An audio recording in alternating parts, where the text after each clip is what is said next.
a grabar y vamos a dar inicio formalmente.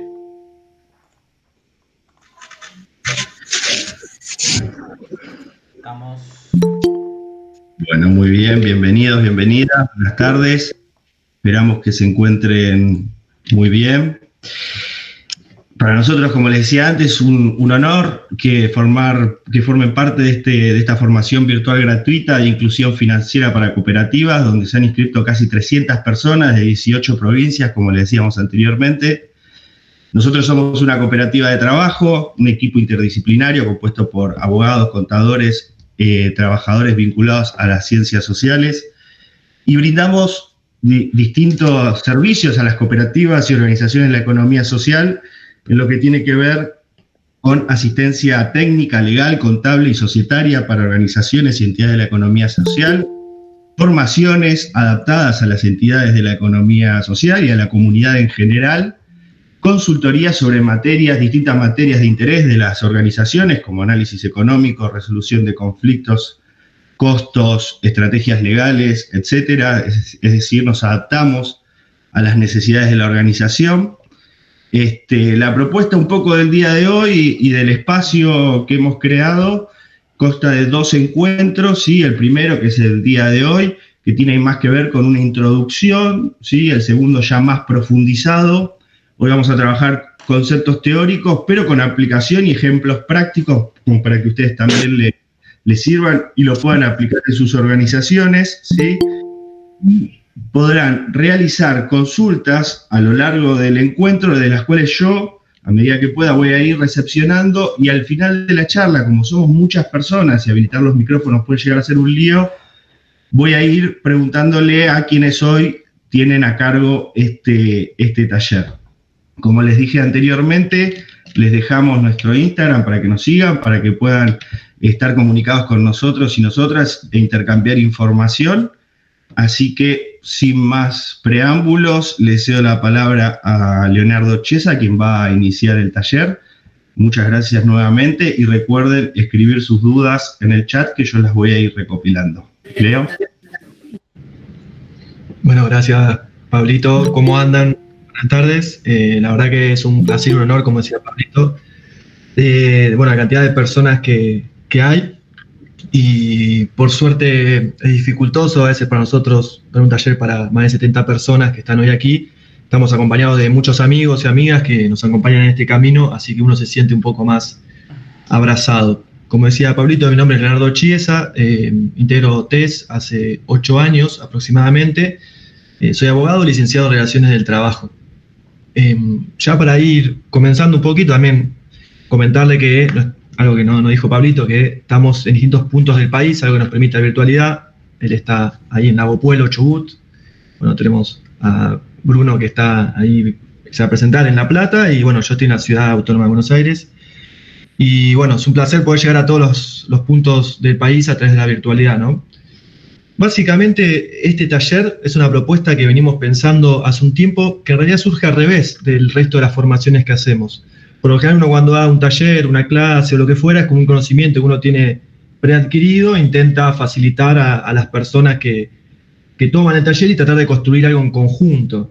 Sin embargo, este taller lo pensamos un poquito al revés, más desde la práctica cotidiana que tenemos, por más que seamos un grupo interdisciplinario, incluso hasta de profesionales y demás, somos una cooperativa, y como cooperativa transitamos lo mismo que transitan las personas, las cooperativas, incluso las asociaciones civiles, mutuales, y hasta puedo decir las pymes o microempresas en nuestro país. Por lo cual, la idea nuestra es más partir desde la experiencia y la práctica, con unos tips, recomendaciones, y laburar teórica y prácticamente, y a su vez que les queden algunas herramientas.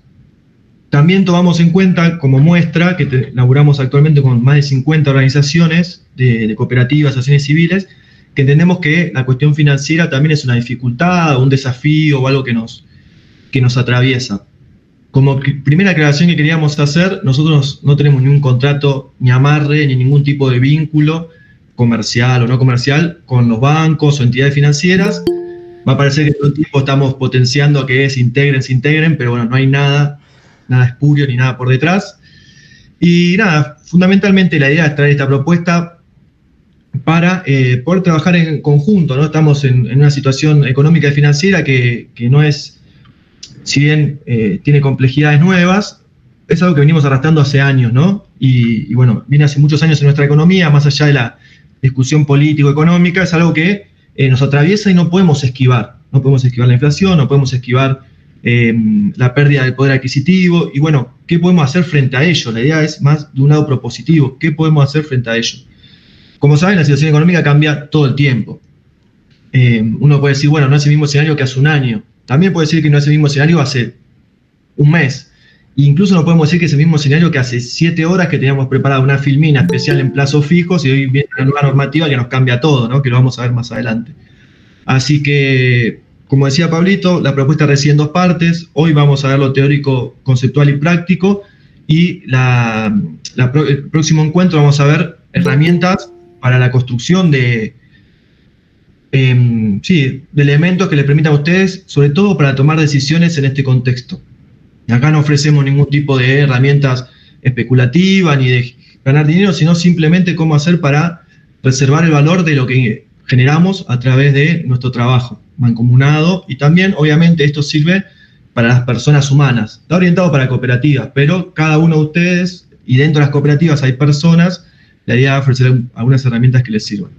Así que sin más preámbulos, le paso la palabra a Bruno y voy proyectando. Bueno, ¿Puedo? Dame un segundo. Me mutear. Muchas gracias, Leo, ahí por la introducción, Pabli por la presentación también. Bueno, mi nombre es Bruno Comelato, yo soy contador público y también soy parte de TES desde el año 2016. Sumando un poquito más a lo que decía Leo respecto al porqué de este taller, nos pasaba muchas veces, primero que ninguno de nosotros es, como se le llama, trader o expertos en las finanzas. Entonces, la decisión por la que armamos este es más, como decía Leo, desde la práctica, sobre todo desde el año pasado, que para que no se pierda el valor del dinero, que va a ser un poco algo de lo que vamos a ver ahora, la situación nos obligó a interiorizarnos y muchas veces las cooperativas nos preguntaban sobre qué era mejor para invertir. Y nosotros, por una cuestión de responsabilidad, a veces le decíamos, mira, nosotros no podemos darte esa respuesta porque antes tenías que hacerte muchas preguntas para saber en qué invertir, el por qué invertir, para qué invertir. Pero después con el tiempo nos fuimos dando cuenta, y sobre todo en el año pasado y lo que está pasando en este año, de que por ahí con algunas pequeñas herramientas de las cuales nosotros tengamos información, le sirve un montón a la cooperativa, a la persona. Entonces, bueno, fue un poco esa la idea por la cual dijimos, che, ya fue, la situación está muy jodida, hagamos este taller porque por ahí con alguna poca información ayudamos un montón. Así que bueno, como dijo Leo, el día de hoy, en el taller de hoy, vamos a ver la unidad 1, que es Introducción a la Educación Financiera, y la unidad 2, que es Planificación, Objetivos y Presupuestos, para ya en el segundo taller, que va a ser el martes 26, ver Proyección Económica y Financiera. Así que, pasarle hito, vamos a arrancar con la unidad 1, Introducción a la Educación Financiera. Vamos a arrancar bien desde cero, por lo que vamos a comentar qué es el sistema financiero. El sistema financiero lo que es un conjunto de instituciones que lo que hacen es facilitar el flujo de dinero entre quienes ahorran, consumen e invierten. ¿Qué quiere decir esto? Bueno, por ejemplo, las entidades bancarias, el rol que tienen es el de captar los ahorros, o cómo funcionan es captar los ahorros de los ahorristas, valga la redundancia, para con eso devengarles un interés, es decir, darles algún rendimiento, y con esos ahorros, dárselos a otras personas que soliciten un préstamo a una tasa de interés más alta. Entonces, ese es un poco el negocio comercial de los bancos, ¿sí? Últimamente, si podés ahí pasarlito, por favor. Últimamente hemos escuchado mucho un concepto que se denomina inclusión financiera, cuya finalidad es incorporar más personas al sistema financiero a medida que fue avanzando la tecnología, ¿sí? Ahora, ¿cuál es el objetivo por el cual muchos gobiernos, muchos países pregonan la inclusión financiera? Primero, por los beneficios que el sistema financiero, que ahora los vamos a ver, ha permitido a los distintos usuarios, por el avance de la tecnología sobre todo, pero también por una cuestión de que a los mismos gobiernos como que les facilitaba el tema de evitar la evasión impositiva y también evitar el financiamiento del narcotráfico y del terrorismo, ¿sí? Entonces, estas son las razones por las cuales últimamente se ha ido pregonando más la inclusión financiera. Entonces, en este sentido, algunos de las... Ahí, pasar, Leo. Algunos de los servicios financieros, de los bienes financieros que nos vamos a encontrar van a ser, bueno, los diferentes tipos de cuenta bancaria que nosotros podemos abrir en un banco. Vamos a tener desde cajas de ahorro, que son para personas físicas, desde cuenta corriente, que es más comúnmente para las empresas, cuentas comitentes, que ahora vamos a ver, son aquellas cuentas las cuales tenemos que abrir para poder empezar a invertir financieramente, billetera virtual, que fue algo que sobre todo se empezó a expandir mucho después de la pandemia, y bueno, todo este tipo de cuentas en pesos y en dólares, y esto nos va a permitir utilizar medios de pago en vez de en efectivo, de manera de transferencia bancaria, usar tarjetas de débito y crédito, prepago, cheques, etc. Como les comentaba hace un ratito, tiene beneficios para los usuarios. Entonces, ¿cuáles son los beneficios que hemos identificado respecto a la inclusión financiera? Bueno, primero, no depender del uso del efectivo, lo cual nos otorga mayor seguridad, ¿sí? Porque para... ¿Ah? Perdón, Silvia, No. te muteo ahí que... Ahí está, gracias.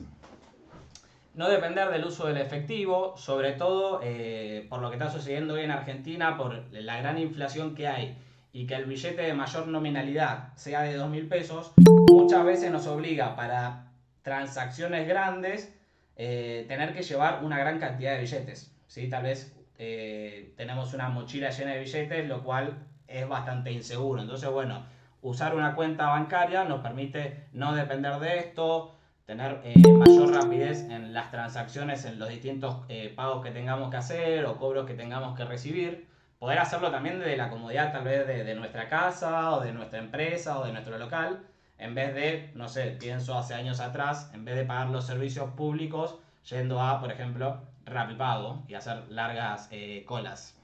Después también nos va a otorgar como beneficio control de nuestras finanzas cotidianas. ¿Qué quiere decir esto?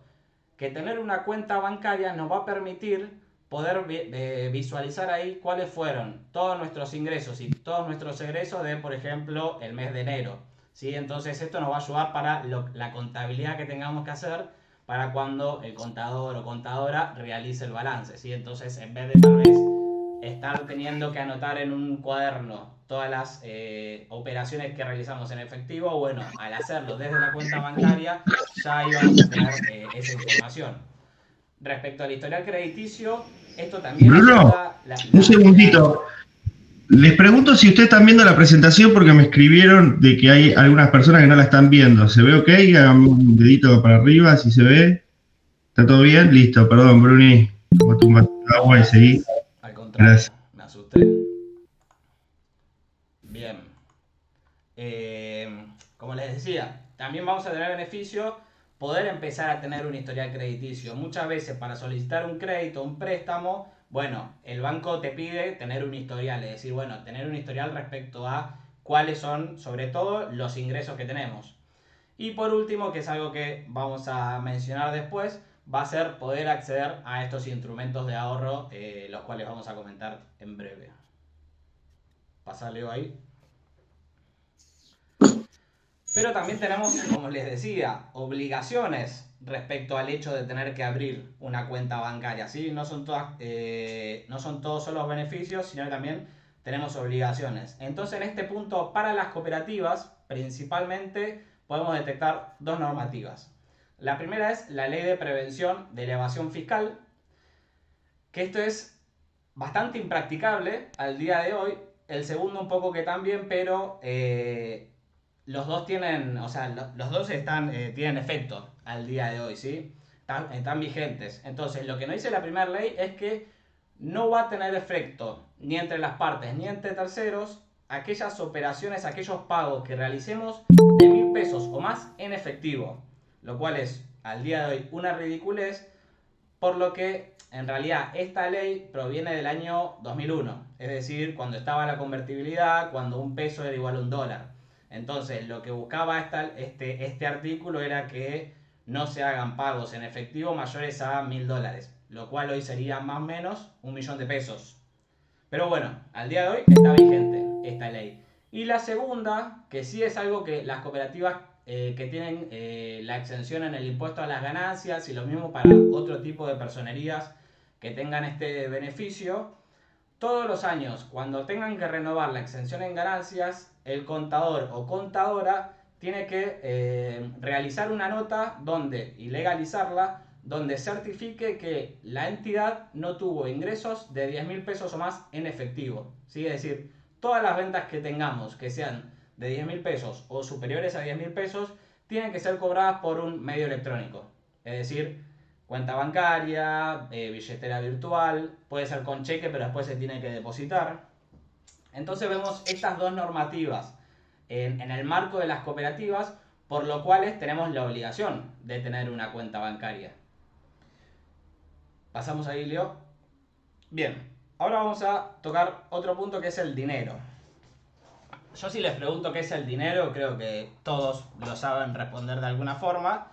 El dinero, ¿qué es? Es un bien, ¿sí? Hoy en día es un papel, lo cual nos sirve para poder adquirir otros bienes y servicios, ¿sí? Y el dinero tiene funciones. ¿Cuáles son estas funciones? Primero, ser un medio de cambio, como dije, para poder adquirir otros bienes y servicios.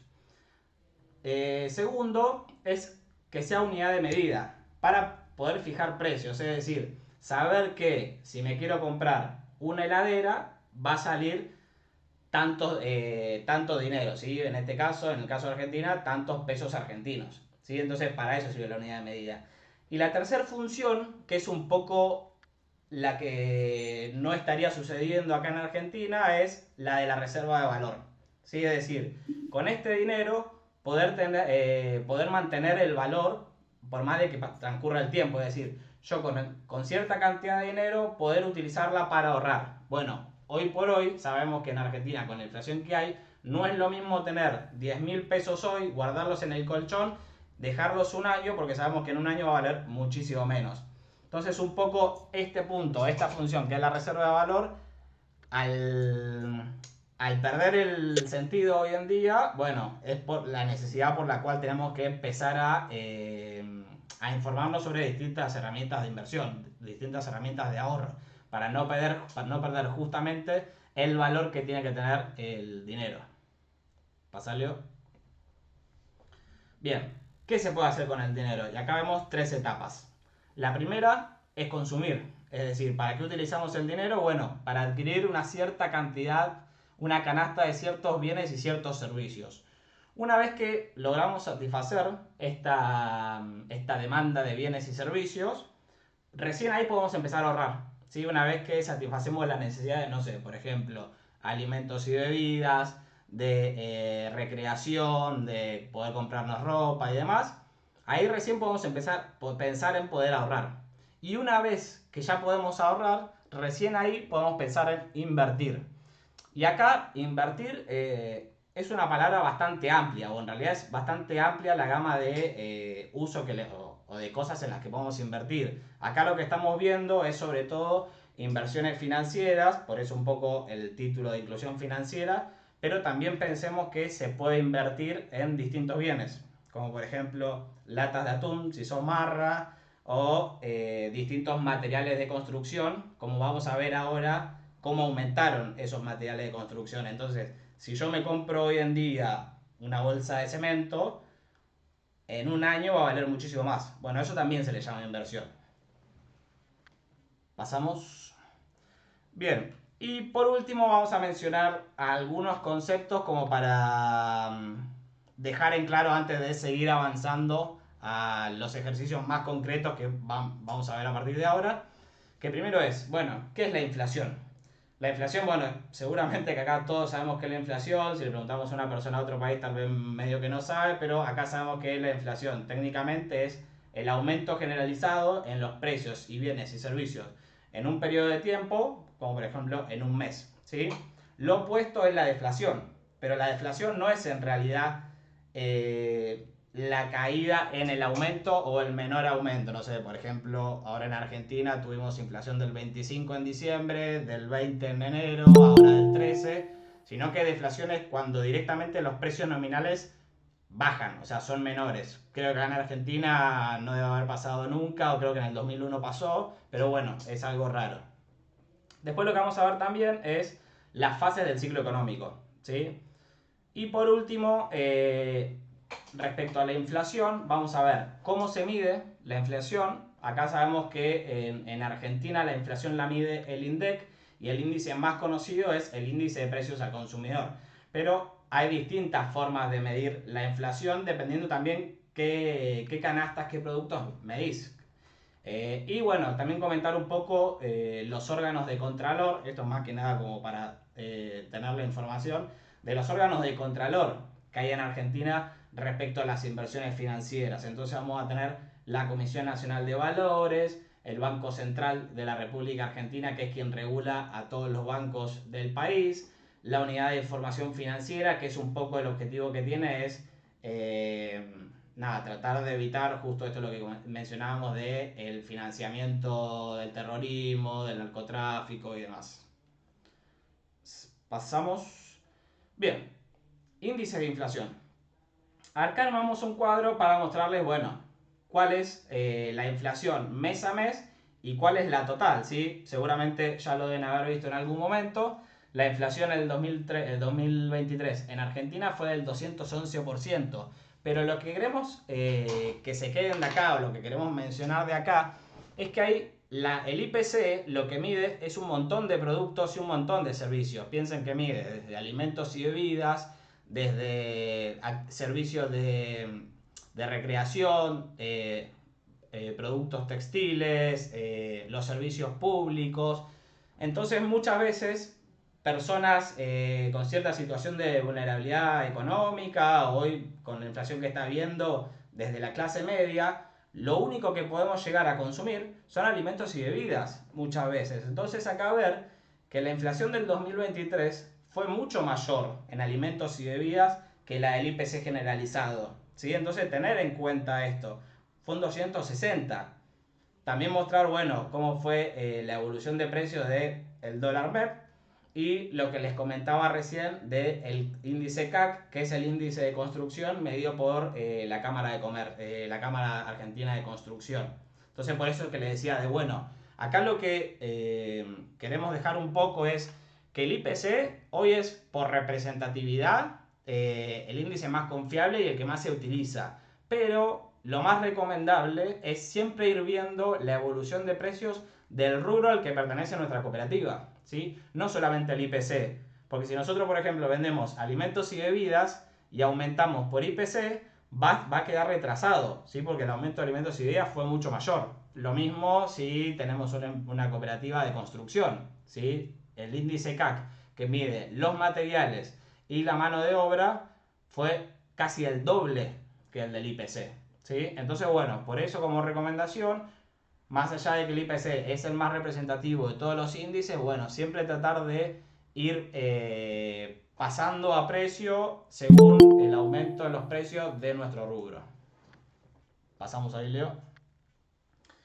Bien, ¿para qué le mostramos este gráfico de los ciclos de la economía y de la cooperativa? Como pueden ver, acá lo que nos muestra este gráfico es una línea la cual nos va a mostrar que siempre en la economía, tanto en la economía como en la realidad de las cooperativas o cualquier tipo de empresa, va a haber un momento de recuperación, cuando venimos tal vez de una depresión, va a haber un momento de recuperación, va a haber una expansión, vamos a llegar a un auge, luego de ese auge va a venir una recesión, una depresión y después va a volver a comenzar el ciclo económico.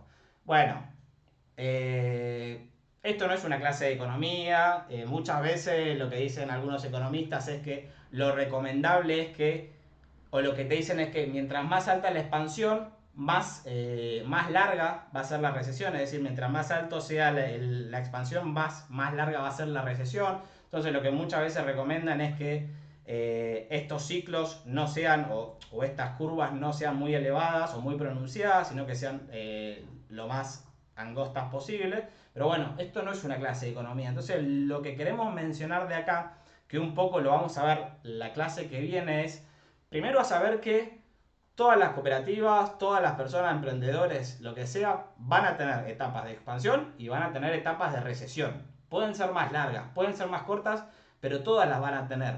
Entonces, a la hora de hacer una proyección económica y financiera, lograr diagnosticar, lograr detectar en qué momento estamos. Porque en los momentos de expansión es importante generar o guardar los recursos suficientes para la hora de la recesión, por ejemplo, ir generando un fondo anticíclico. Entonces, en los momentos buenos, no dilapidarnos todos los recursos que vayamos generando, así para en los momentos malos tener los recursos suficientes para poder pasarlos, ¿sí? Pero bueno, es importante como entender eso, que siempre por un error propio o por lo que sucede en la economía, por ejemplo, ahora, van a haber momentos de recesión y van a haber momentos de expansión también. Bien, seguimos ahí. Bien, acá lo que les queríamos mostrar ya, casos más prácticos, ya así dejo de hablar por ahí tanto de lo conceptual, es un caso práctico de cómo impacta, para saber nosotros cómo impacta la inflación en una cooperativa. Entonces acá un ejemplo que armamos, por ejemplo, es qué sucede con una cooperativa que, por ejemplo, vende muebles, tuvo ventas y vendió, por ejemplo, una mesada por 100.000 pesos, ¿sí? Y esos 100.000 pesos dice, perfecto, yo los voy a guardar en el colchón, 100.000 pesos en efectivo. Los guardo en el colchón y los voy a dejar ahí hasta el mes que viene para poder comprarme insumos. Considerando que el mes 1 tendría un 20% de inflación, podemos suponer que en el momento en el cual tuvimos esta ganancia, esta venta de 100.000 pesos, si nuestro precio unitario del insumo, que puede ser el metro de madera, por ejemplo, salía a 2.000 pesos, en ese mismo mes nosotros podríamos comprar 50 metros de madera. Pero el mes siguiente, si nosotros guardamos esos 100.000 pesos en el colchón, como hubo un 20% de inflación, la madera ahora nos va a salir 2.400 pesos el metro, ¿sí? Entonces ahora con esos 100.000 pesos vamos a poder comprar solamente 41,67 metros o 41 metros. Entonces la pérdida del poder adquisitivo que vamos a tener al no hacer nada con esos 100.000 pesos es de un 17%, ¿sí? Ahí les dejé cómo se realiza la fórmula, como para que ustedes puedan realizar estos cálculos con sus casos concretos. Pero lo que queremos, y ahí si querés pasar, Leo, lo que queremos dejar en claro es, y como decía Leo recién al principio, si nosotros hubiésemos tenido este taller hace 4 meses atrás, hubiéramos estado en una realidad respecto a, por ejemplo, acá en este caso lo que estamos sumando como dato es un fondo común de inversión, que te da más o menos un 8% mensual. Bueno, hace 4 meses atrás la garantía del fondo común de inversión era distinto al del día de hoy, ¿sí? Porque lo que pasa es que, bueno, ahora a veces baja, a veces sube, pero más o menos es un 8% mensual. Entonces lo que queríamos mencionar es que si nosotros esos 100.000 pesos, en vez de guardarlo en el colchón, o lo dejamos, también se puede dejar en la cuenta corriente sin necesidad de invertir, que vendría a ser como una especie de colchón virtual. Si nosotros invertimos esos 100.000 pesos, en un mes nos va a dar 8.000 pesos.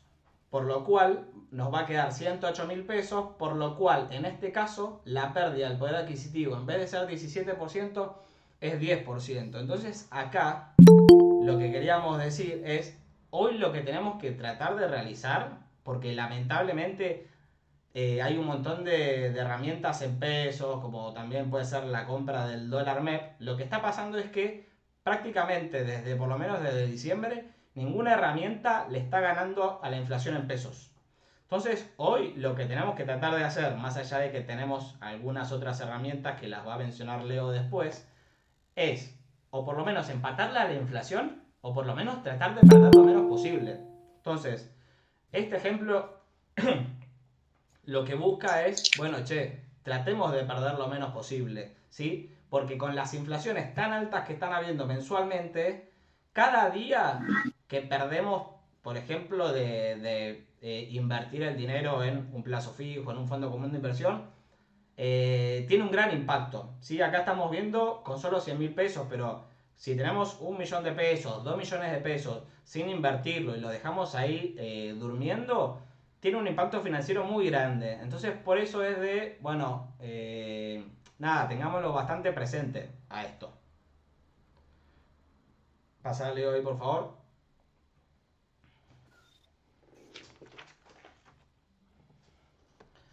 Bien, entonces, para ya cerrar mi parte, algunas recomendaciones para un proceso inflacionario. Lo primero es acortar los plazos de cobro de clientes. ¿Qué quiere decir esto? Si nosotros trabajamos con clientes, los cuales nos pagan a los 10 días, a los 15 días, al mes, a los 2 meses, todo ese tiempo que pase entre la prestación del servicio o la venta del producto y la fecha de cobro, va a ser que cuando cobremos nuestro dinero va a estar mucho más devaluado o va a valer menos de lo que valía en el momento que prestamos el servicio. Entonces es importante, bueno, hacer un laburo de charlar con los clientes y decirle, che, necesito que los plazos en los cuales nos pagás sean menores, porque la inflación está afectando mucho nuestras finanzas. Lo mismo también con los proveedores, ¿sí? Porque, a ver, lo que hace la inflación es desordenar todo, ¿sí? Todos los días van a estar aumentando los precios, entonces todos los días tenemos que estar tratando de no perder el valor de nuestro retiro, el valor de nuestro sueldo. Entonces, tratar de ir como manteniendo el poder adquisitivo. Entonces, también tener una charla fluida con los proveedores, ¿sí? Para saber cada cuánto van a aumentar, en qué porcentaje van a aumentar, si van a aumentar por el IPC, si van a aumentar por algún otro índice. Tratar de planificar nuestra producción y nuestra prestación de servicios. ¿Qué quiere decir esto? Bueno, tener lo más planificado posible, que ahora vamos a ver algunos ejemplos, por ahí con la inflación tan como desigual que hay, como que va cambiando tanto, es difícil proyectar a futuro. Pero por lo menos proyectar a 3 meses, a 2 meses, así sabemos en qué situación nos encontramos. Después, bueno, algo que vamos a ver en la última clase va a ser el tema de endeudarnos, ¿sí? Entonces, a la hora de la decisión de endeudarnos, ver de hacerlo con las tasas más convenientes, es decir, que las tasas de interés sean menor a la inflación o sea menor por lo menos a el aumento de mis ingresos. Y por último, con planificación tributaria, un poco lo que nos referíamos ahí es a diferir el IVA, por ejemplo, no sé si sabrán, pero las cooperativas tenemos la posibilidad de inscribirnos en un registro denominado registro PYME, lo cual nos permite diferir el IVA en 90 días. Es decir, el IVA de las ventas que nosotros cobramos el día de hoy, lo podemos pagar recién 3 meses después, en vez del mes siguiente, como es el caso general. Entonces eso, sabiendo la inflación que hay, tiene un impacto financiero muy positivo para las cooperativas. Y lo mismo con los planes de pago. Las cooperativas que, según la Secretaría PYME, estén inscritas o como pymes, justamente, tienen la posibilidad de que en AFIP tienen tasas de interés más bajas que el resto, que creo que el resto hoy está en 15% más o menos, las que no son pymes. Entonces, utilizar la opción de nuestras deudas pagarlas en planes de pago en la mayor cantidad de cuotas posible, porque hoy por lo general los intereses de los planes de pago son menores a lo que está haciendo la inflación últimamente. Así que bueno, creo que con eso ya le paso la palabra a mi compañero Leo. Sí. Bueno, aquí volvemos. Como siempre, cualquier duda, saben que pueden utilizar el chat. Ahí Pablito está recogiendo las dudas. Obviamente, cualquier cuestión, Bruni, Pablo, intervengan. No hay drama, voy a tratar de proyectar y explicar al mismo tiempo, algo un poco complejo. Retomando un poquito esto de la idea que sean todo continuado, lo que comentaba Bruno, la idea es, además de las recomendaciones y también de la situación inflacionaria y demás, para que no sea una depresión de martes lluvioso por la tarde aquí en la Ciudad de Buenos Aires, es las propuestas. ¿Qué podemos hacer para afrontar un proceso económico que tiene un montón de causas, que es la inflación, que más allá de la discusión de las causas o no, cómo hacen las empresas para sobrevivir a esto? Imagínense que hay empresas y aquí hay cooperativas, incluso, bueno, menciono a las que conozco, en el caso de Cocteva, que está hace más de muchos años, más de décadas. ¿Cómo hacen para sobrevivir a las distintas fases económicas, ¿no? Ese es el desafío que tenemos. Muchas de las cooperativas somos nuevas, es decir, nosotros tenemos de laburo, estamos alrededor de hace 15 años, solamente hemos vivido pocos ciclos económicos, un ciclo económico expansivo, un auge, y ahora empezamos la depresión, la recesión hacia la depresión. Esta es una pequeña frase que a nosotros siempre nos ayuda. Siempre lo que recomendamos es que estos contextos necesitan tiempo de las entidades, ¿no? También para las finanzas personales, pero necesitan que las cooperativas dispongan de tiempo para la persona o las personas que lleven adelante esta tarea de estar pendiente de los cambios macroeconómicos sin volvernos locos, es decir, sin entrar en una vorágine de consumir medios de comunicación y bueno, ir viendo lo que va sucediendo todo el tiempo, pero sí es una buena práctica. No les puedo decir cuánto tiempo por día, pero al menos 20, 30 minutitos, ir analizando un poco lo que sucede. Por un lado, lo que vamos a hacer la clase que viene es armar los instrumentos para que la cooperativa, una introducción, para que a ustedes también les quede alguna especie de base para poder armar las proyecciones económicas y financieras de su cooperativa y a partir de allí tomar decisiones. Lamentablemente, o bueno, depende cómo lo veamos, los contextos tan cambiantes requieren que muchas veces lo que aprendimos así en el corto plazo tengamos que reaprenderlo y tal vez la decisión sea una alternativa. Pero lo que nos permite crear la información y tener los números y los datos actualizados es poder tomar en cuenta la mejor decisión que nosotros podemos creer. Aquí lo podemos tomar decisiones que nos podemos equivocar, nos puede ir mejor o peor, pero teniendo la información les aseguro que hay una mayor probabilidad de tomar una decisión correcta. Y también, como siempre decimos, nosotros acá no trabajamos lo especulativo, es decir, no para que cada uno se vaya a su casa a empezar a, como se dice en la jerga, a timbiar y a vivir de ello, sino que es para mantener el poder adquisitivo de nuestro trabajo, básicamente. Entonces, la primera pregunta que nos solemos hacer, que es algo que cuesta, incluso a quien les habla le costó bastantes años entender, es ¿qué es lo financiero y qué es lo económico? Si hay diferencias, si es lo mismo. No sé si quieren en el chat o al menos o pulgarcito hacia arriba. La mayoría de los que estamos aquí presentes, ¿entienden la diferencia entre financiero y económico? ¿Lo han pensado? ¿Es lo mismo? Bien, veo que hay varios compañeros que sí. Me gusta esta nueva función del Meet, que es un poco Black Mirror, pero está bueno, te tira los emoticones en vivo. Bien, no es lo mismo, es distinto. Ahora vamos a ver un ejemplo. Nosotros, muy sucintamente, y esto cualquier profesor de microeconomía nos va a decir que es un reduccionismo absoluto. Lo financiero, vamos a entender que es la liquidez, es decir, lo que yo tengo que afrontar, el pago efectivo y la deuda que tengo en el momento. Es decir, si yo tengo que pagar mañana el monotributo, el 20, por ejemplo, mi monotributo, bueno, el 20 tengo una deuda financiera. Sin embargo, lo económico es referido a lo que es la solvencia, que esto tiene que ver mucho, nosotros siempre recomendamos, y es lo más difícil, ¿no?, trabajar los costos. Los costos nos va a dar de que si nuestro emprendimiento, nuestra cooperativa, nuestra vida personal es sustentable o no. Es decir, si yo voy a producir este mate, la madera me sale 10 pesos, la bombilla me sale 10 pesos, y no sé, un tratamiento me sale 10 pesos, obviamente el mate lo tengo que vender a más de 30 pesos. Si lo vendo a 40, mi resultado es 10 pesos.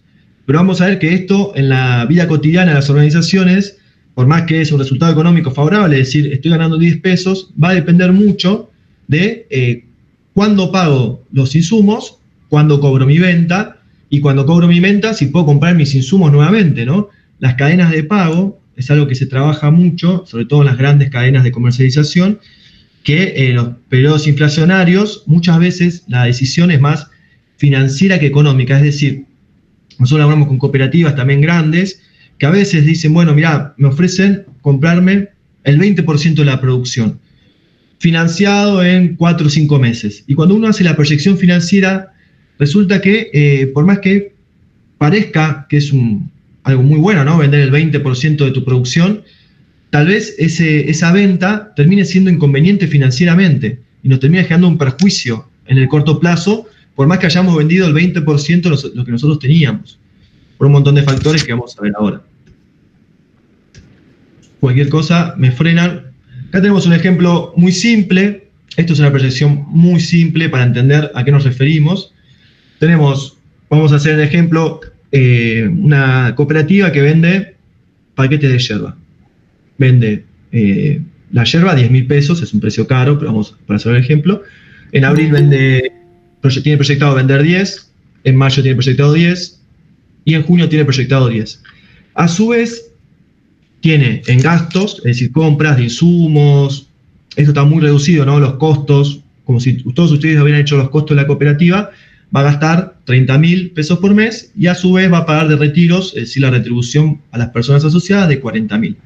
Entonces, con esta ecuación simple, yo encuentro que todos los meses voy ganando 30.000 pesos, 30.000 en abril, 30.000 en mayo, 30.000 en junio. Pero esto sería la teoría. Lo económico, es decir, mi emprendimiento, si lo mira un economista, dice, es rentable. ¿Por qué? Porque todos los meses gano 30.000 pesos. Voy a mi entidad financiera, le digo, mire, mi emprendimiento es rentable, présteme dinero.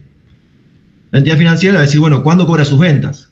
En este caso es un ejemplo, nosotros ponemos que las ventas las cobras a partir de 15 días. Es decir, si yo vendo algo el 1 de abril, lo cobro el 16 de abril.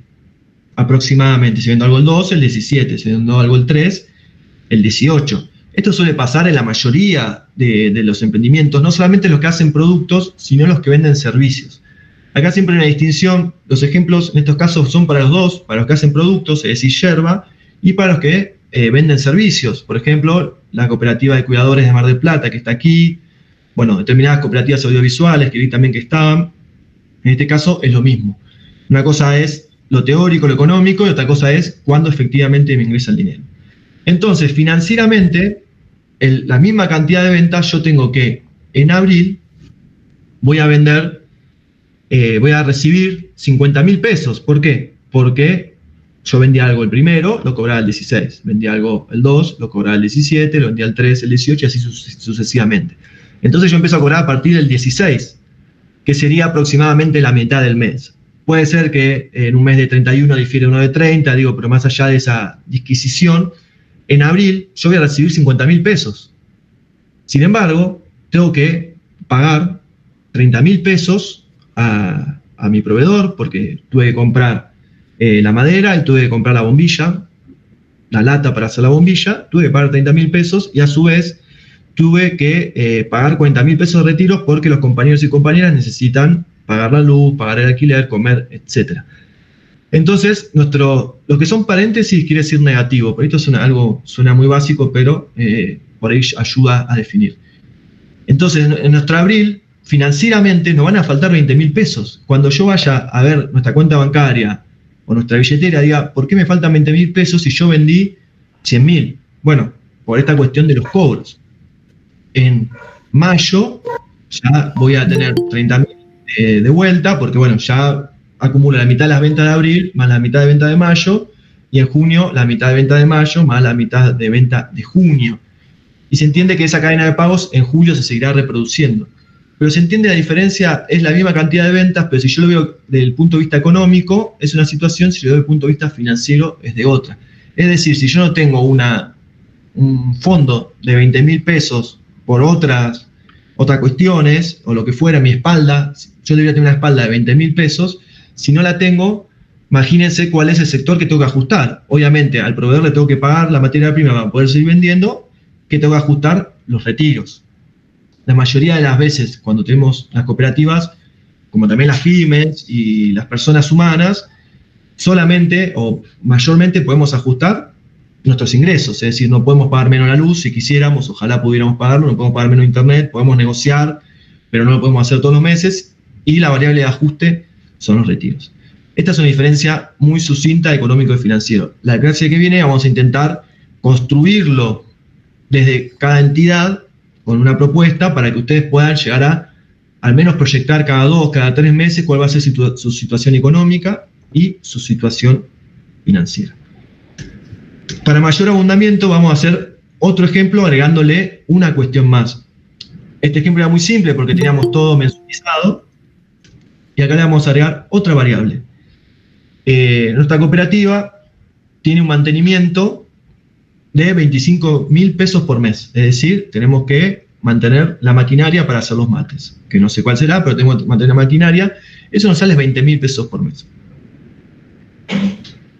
Pero, financieramente, nuestro proveedor, es decir, nuestro prestador de servicios que arregla la maquinaria, él nos mantiene la máquina por 3 meses. Sin embargo, laburo, yo le dije, mirá, queremos pagarte en cuotas, y dijo, mirá, vine al taller de inclusión financiera, nos dijeron, no hagamos cuotas sin interés, porque obviamente es una pérdida de poder adquisitivo, por lo cual el valor del trabajo de él es 75.000 pesos.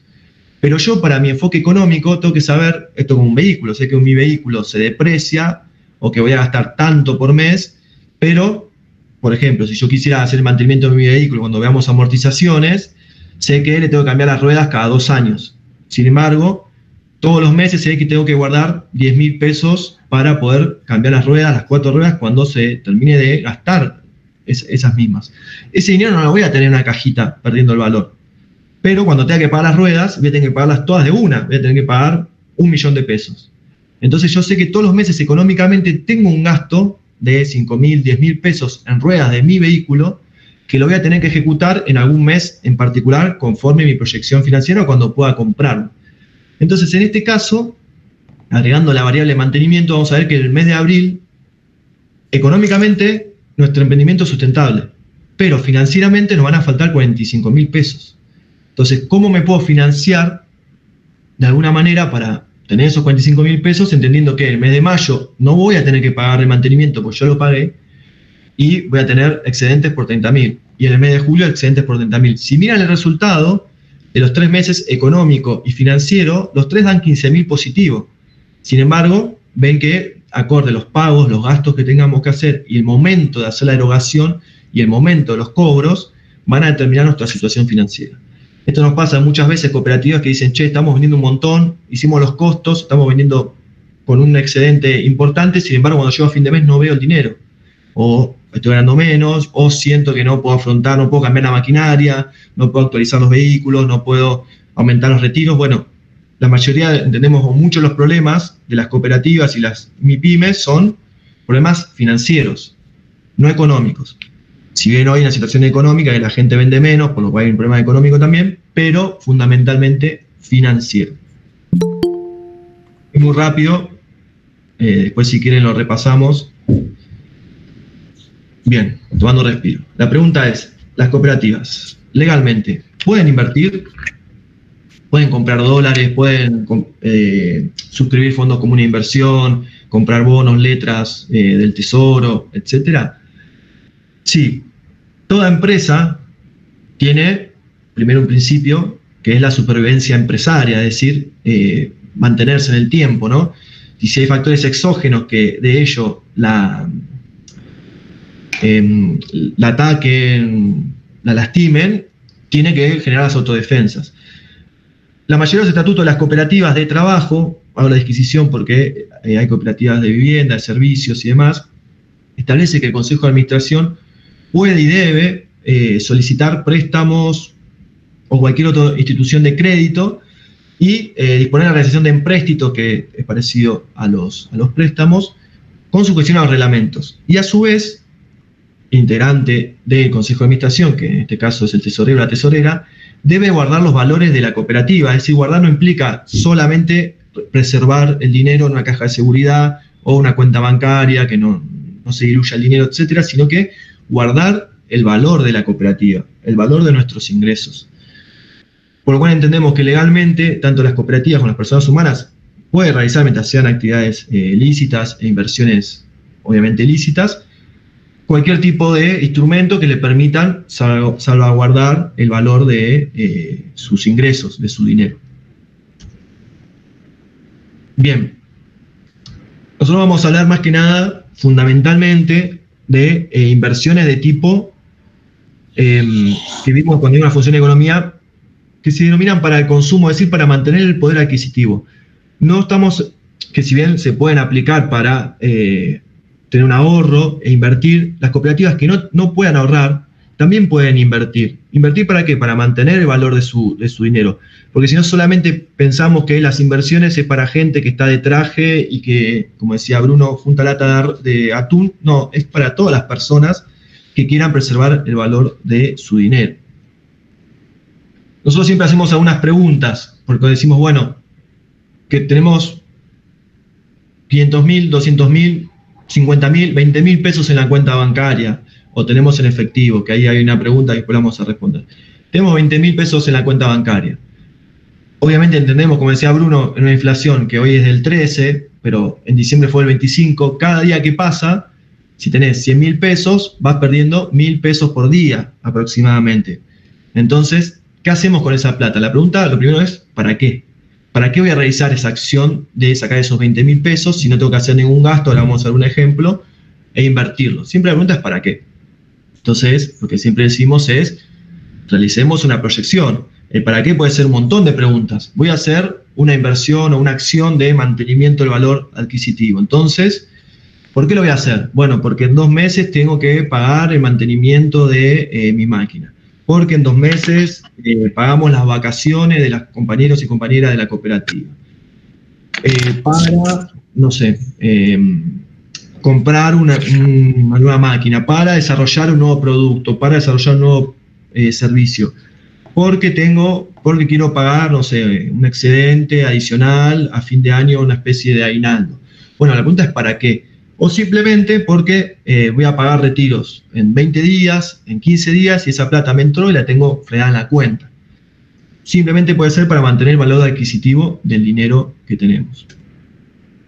La segunda pregunta, cuando voy a realizar una acción de colocar, nosotros decimos dinero, es algo general, no es, no me quiero poner minimalista, pero es más que el dinero. Pero bueno, la segunda pregunta es, ¿cuándo necesito ese dinero? Es decir, si yo tengo 10.000 pesos en la cuenta bancaria, hoy siendo 12 de marzo, bueno, ese dinero lo tengo que gastar, esos 10.000 pesos. ¿Cuándo lo tengo que gastar? Tengo que gastar en 10 días, en 2 días, en 5, en 20, en 1 mes, en 2 meses, en 3 meses, en 6 meses.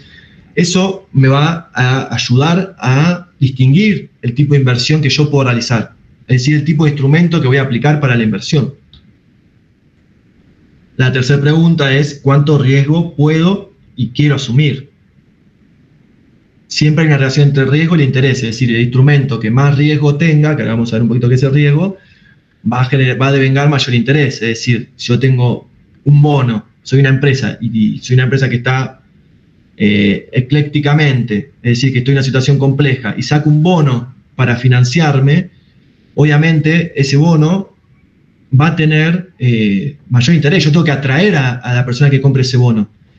Pero yo no tengo mucha espalda para decirle al señor inversor, venga señor inversor, no sé si me voy a fundir o no, compre este bono, pero la diferencia para que me compre mi bono, que es una empresa que está complicada, en vez de comprar un bono a una empresa solvente, es, bueno, en vez de pagarte el 10% de interés, te va a pagar el 20%. Entonces, sin caer, porque esto a mí siempre se me subvierte, digo, bueno, así piensan los fondos buitres. Sí, así piensan los fondos buitres. Pero esto es, ¿cuánto riesgo puedo asumir? Nosotros entendemos que las cooperativas y las personas humanas de a pie hacemos inversiones, depende del para qué, pero por lo general de tipo moderadas, es decir, conservadoras. Simplemente, ¿qué queremos? Porque cuando tenemos una duda en una pregunta, vayamos siempre a la primera. ¿Para qué? Bueno, nos entró 20.000 pesos el 12 de marzo y los tenemos que gastar el 1 de abril cuando pagamos retiros. Bueno, entonces va a ser una inversión conservadora, no me voy a meter en una acción que pueda caer en el tiempo y con eso tengo que pagar a los compañeros de los retiros. Voy a decir, no, la verdad que nos metimos en una acción que era muy riesgosa y la empresa quebró y no tenemos el dinero. Digo, no. ¿Es para qué? Si va a ser para pagar retiro, digo, vayamos a un tipo de inversión que sea segura. No hay nada seguro, 100% seguro, pero que sea lo más conservadora, moderada posible. Y la pregunta tiene que ver con la primera. Bueno, ¿Cuál es la finalidad? ¿Qué representa del para qué? ¿Qué representa? Bueno, si es retiros es una cosa. Si es, nos sobró un dinero y queremos timbiar porque queremos probar, bueno, es otra. Si representa el pago, no sé, el mantenimiento de la maquinaria, es otra. Si lo queremos hacer para hacer un viaje, bueno, es otra, digo. Todo esto siempre recomendamos estas 4 preguntas a las que ustedes se quieren hacer. Obviamente la persona que realiza la administración o la cuestión económico-financiera de la cooperativa, siempre está bueno poder pimponearlo con otra persona, no solamente en el foro íntimo de uno, porque a veces en un contexto tan cambiante es complejo, ¿no? Cómo afrontar esa situación y esa toma de decisión.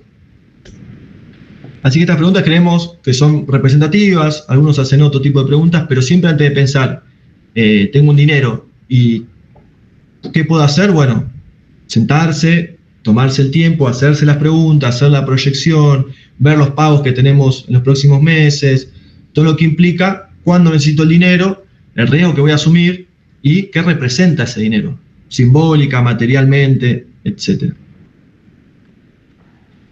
Bien. Tipos de instrumentos de inversión. Si hoy uno entra a un broker va a encontrar alrededor de 10.000, 11.000 resultados de tipos de instrumentos de inversión.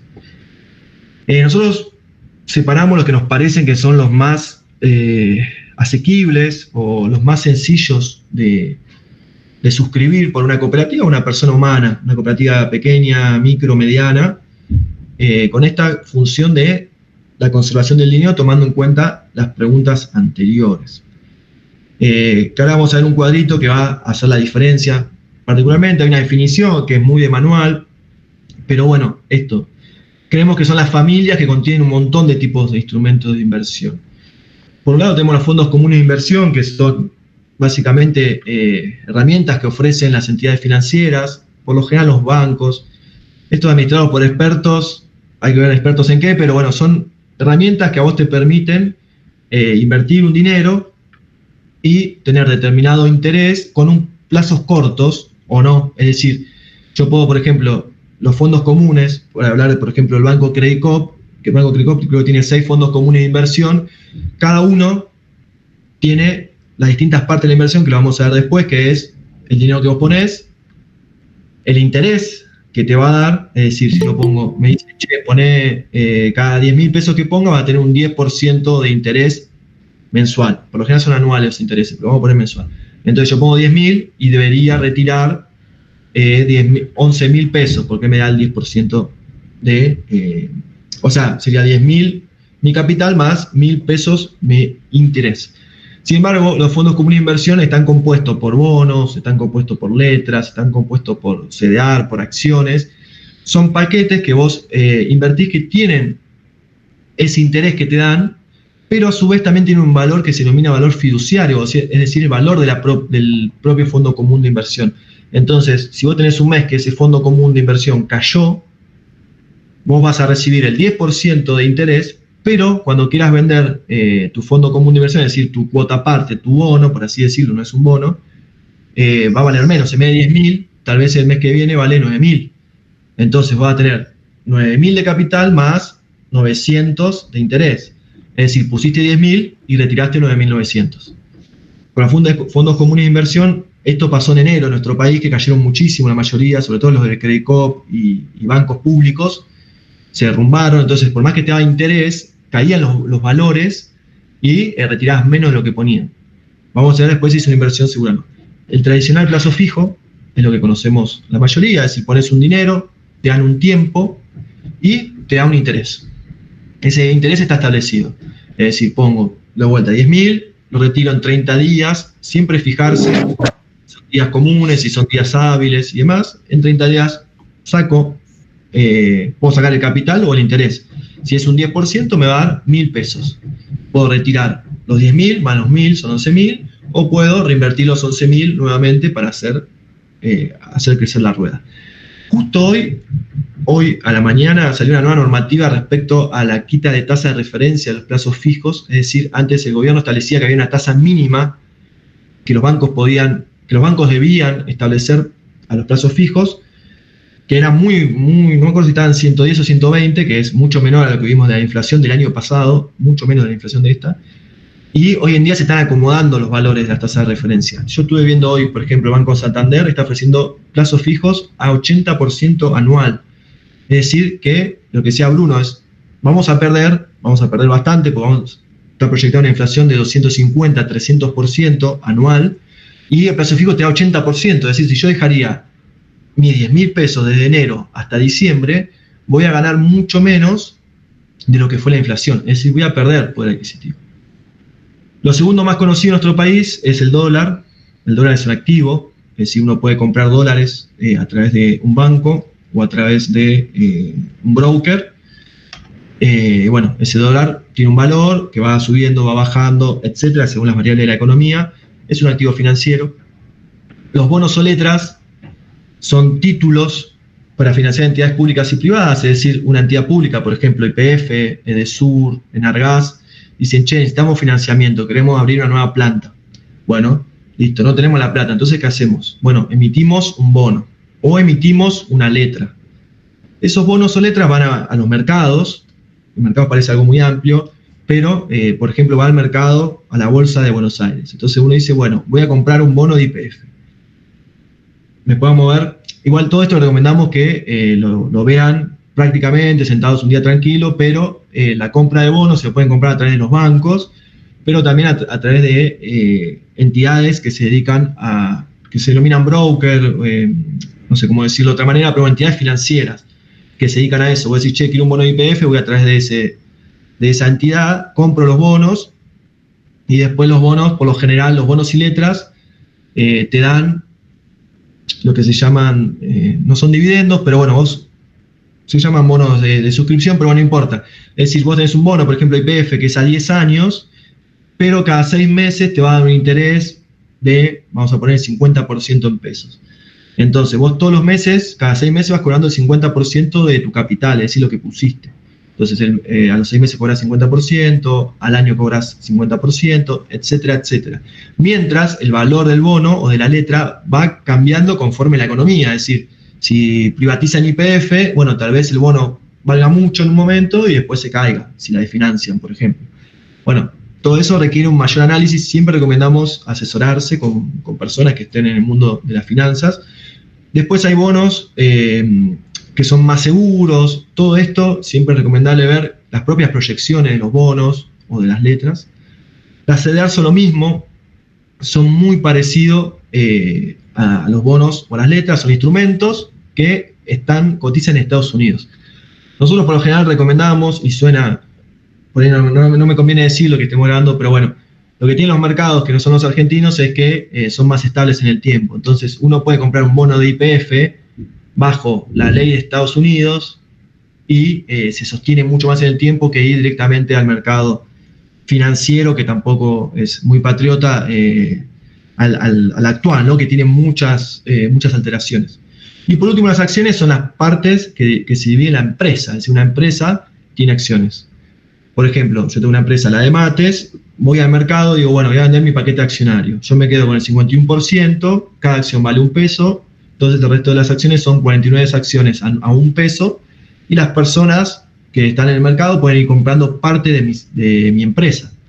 Y después, obviamente, conforme la cantidad de acciones que tenga cada una de las personas, va a ser la cantidad de votos. Esas acciones, obviamente, tienen un valor fiduciario que sube y que baja, dependiendo de cómo le va la empresa, si mejora o no. En el caso que haya dividendos, obviamente esos dividendos van en partes proporcionales a los dueños de las acciones. Bueno, creo que estoy hablando mucho, pero esto todo depende. Fondos comunes de inversión, por lo general, son a cortísimo plazo. Es decir, si yo tengo dinero y lo tengo que gastar, lo necesito en poco tiempo, en 10 días, no puedo ir a un plazo fijo, que son por lo menos 30 días. No me conviene tal vez ir al dólar, porque el dólar por ahí sube, baja muy rápido. Los bonos son a medio largo plazo. Las letras son a bajo medio, pues las letras son a un año. Y las acciones por lo general se recomiendan que sean a largo plazo. Entonces, el fondo común es de un cortísimo plazo, me permite jugar rápido con mi dinero y obtener un interés para que no se me venza.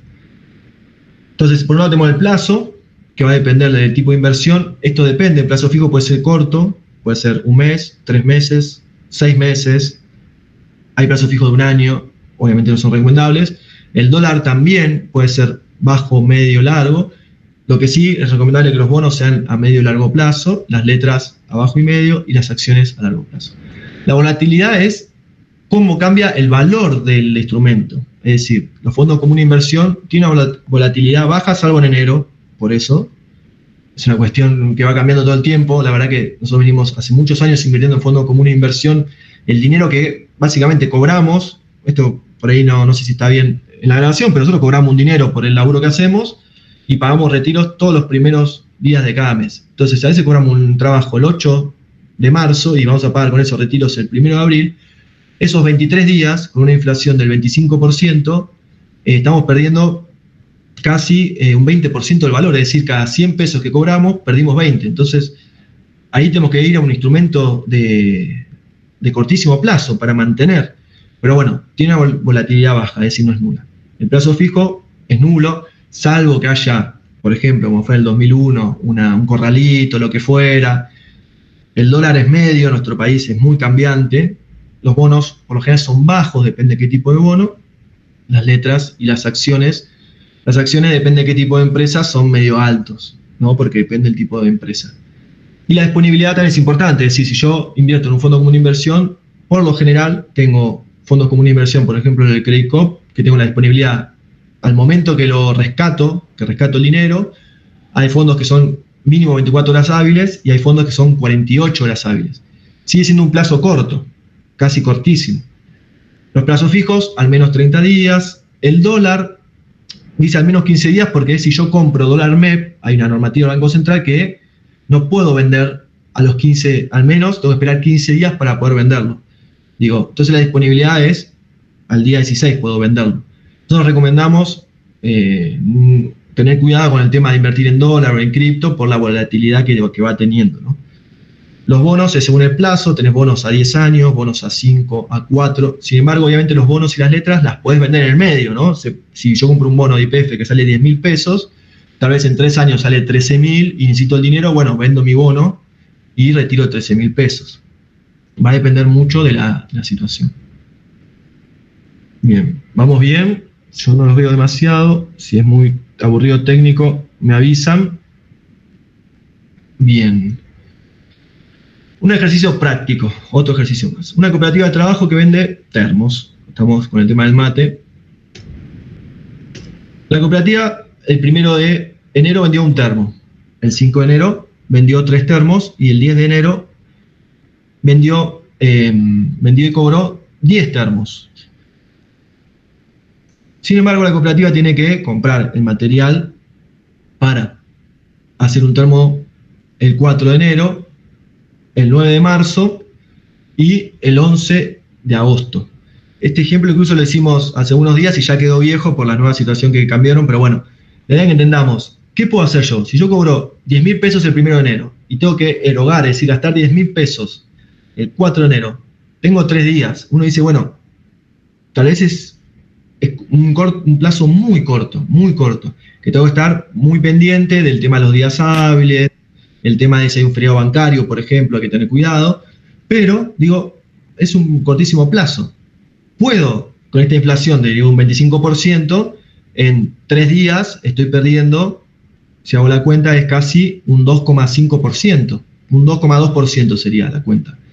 Es decir, de los 10.000 pesos ya perdí 220 pesos por el hecho de tener el dinero en la cuenta, simplemente. Entonces, bueno, recibo los 10.000, lo pongo en un fondo común de inversión, lo saco el mismo 4 de enero y con eso pago los 10.000 pesos. O sea, saco 10.000 y me va a quedar el interés dando vuelta en el fondo común, por ejemplo. Ahora, si recibo 30.000 el 5 de enero y tengo que gastar esos 30.000 el 9 de marzo, bueno, acá ya tengo 2 meses.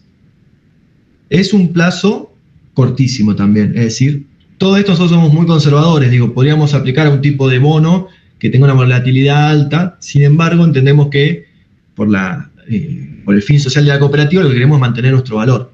Entonces, acá puede ser recomendable, hasta ayer, establecer un plazo fijo. Es decir, bueno, puedo mantener este dinero 2 meses en un plazo fijo que me dé un buen interés, y cuando tenga que gastar los 30.000 retiro solamente el capital y me queda el interés, lo puedo invertir en un fondo común de inversión, por ejemplo. Son todas opciones. Y por último, recibo 100.000 el 10 de enero y tengo que gastar 100.000 el 11 de agosto. Es decir, acá ya puedo pensar en un instrumento de inversión de corto plazo. Nosotros siempre vemos que el único plazo fijo que más o menos se mantiene es el plazo fijo UVA, que hoy son a 180 días.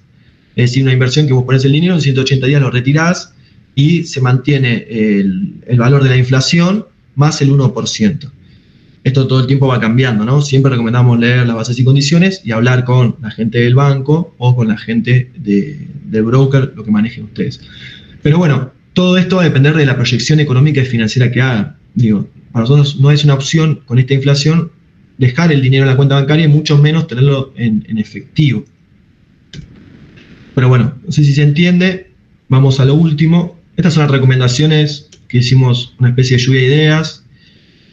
Y lo que decimos siempre, antes de hacer salvo algo que sea simple, como un fondo común, un plazo fijo, comprar y vender dólares, asesorarse con la entidad financiera a la cual voy a hacer la inversión.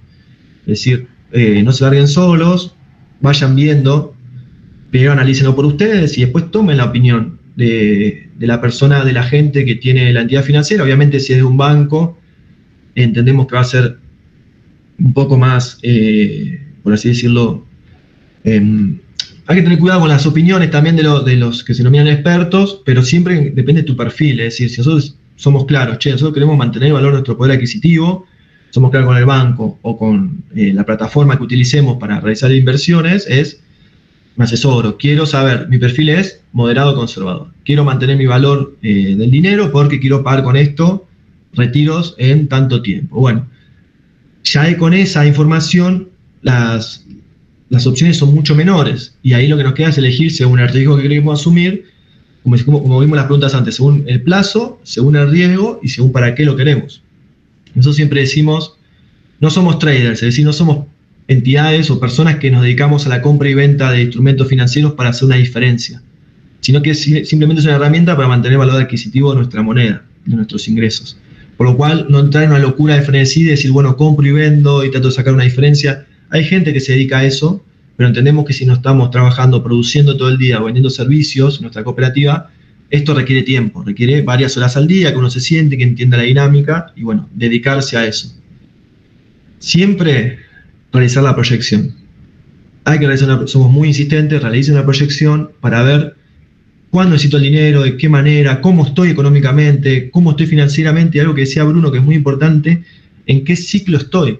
Si estoy en un momento de expansión, si estoy en un momento de recesión, si estoy en un momento de auge. En el encuentro que viene vamos a ver lo que es el endeudamiento, es decir, cómo hacer un endeudamiento sostenible en el tiempo, que yo lo pueda pagar, que no me genere un perjuicio, y de qué manera solventarlo con nuestra actividad económica, ¿no?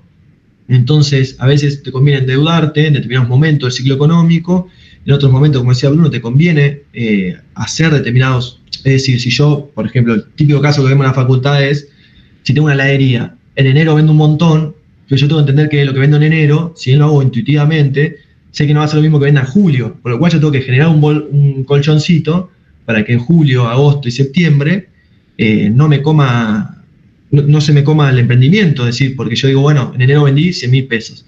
Entonces todos los meses vendí 100.000 pesos. No. Sobre todo las cooperativas que tienen estacionalidad, es muy difícil proyectarlo anualmente, pero al menos entender que tenemos que guardar para cuando venga julio, agosto, septiembre. Todo esto las personas lo hacemos intuitivamente, o entendemos que hacemos intuitivamente, pero ¿qué es lo que cambió? Es el contexto, es un contexto mucho más agresivo que requiere un poquito más que la intuición. Por eso hace una proyección.